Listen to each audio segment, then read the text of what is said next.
যে ব্যক্তির আসরের সলাৎ ছুটে যায়, আসরের সলাৎ আদায় করল না, আসরের সলাৎ পড়ল না, আসরের নামাজ আদায় করল না,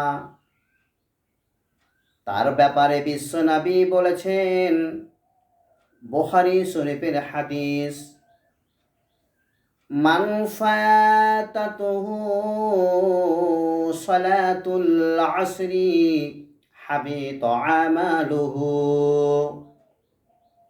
বুখারী শরীফের হাদিস। বিশ্বনবী বললেন, যার আসরের সলাৎ ছুটে যায় তার সমস্ত সৎ কাজ বৃথা হয়ে যায়।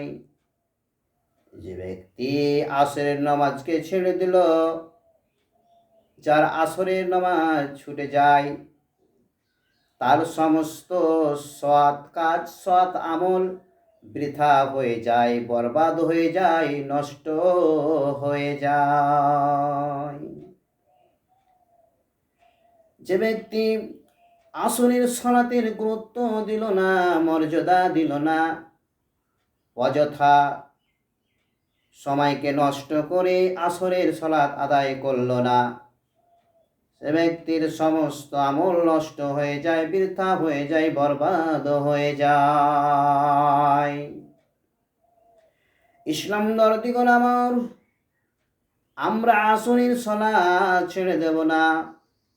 আমরা আসরের সলাত জামাতের সহিত আদায় করব। আসরের সলাতের অনেক গুরুত্ব রয়েছে, মর্যাদা রয়েছে, ফজিলত রয়েছে। অতএব আমরা আসরের সলাতকে জামাতের সহিত আদায় করব। আমরা আসরের সলাত ছেড়ে দেব না।